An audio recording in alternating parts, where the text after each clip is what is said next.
Welcome to the only daily podcast focusing on compliance news of the day. Each morning, start your day with a cup of coffee and Tom Fox, the voice of compliance, to hear about 4 of the top compliance, corruption, or leadership stories you will need to start your day.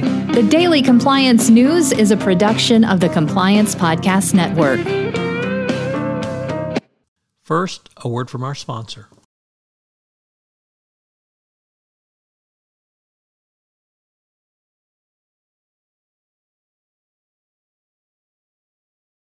The Daily Compliance News for October 27, 2022, the Clawback edition.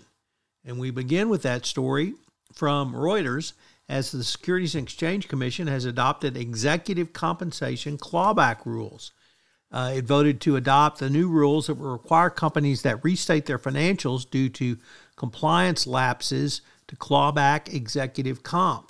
The rule, which Congress mandated following the 2007 to 2009 financial crisis, was left unfinished under the Trump administration, but revived under current SEC Chair Gary Gensler as a broader effort to crack down on corporate malfeasance.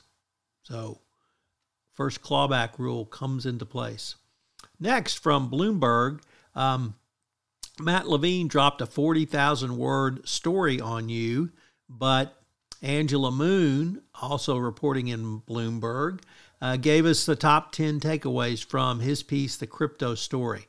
It's a really good read, and I would urge you to check it out to get the highlights, but the 40,000-word piece is pretty cool too. And finally, 2 stories about Glencore, which may have opposite endings. The first comes to us from the Financial Times, where a London judge has refused requests from Nigeria seeking compensation for bribery offenses committed by Glencore when a commodities trader is sentenced next week.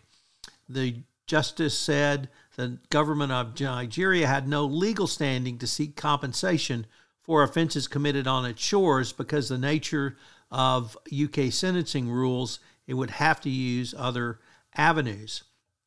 Nigeria had asked the court to consider a compensation order that would recompense the company for any fine leveled against Glencore at next week's sentencing hearing.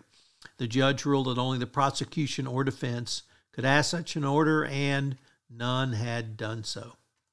We bookend that with a story from the Wall Street Journal, Risk and Compliance Journal, where a Congolese medical company has filed suit in the United States seeking $50 million from Glencore over bribes allegedly paid by Glencore in Congo.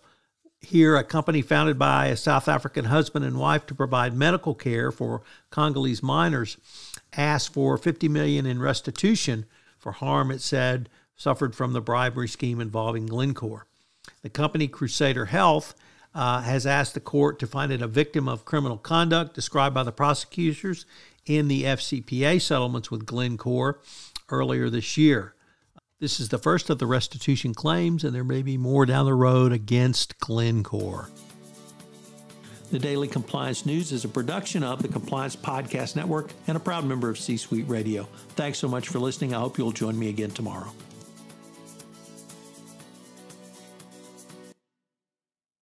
This podcast is a part of the C-Suite Radio Network. For more top business podcasts, visit c-suiteradio.com.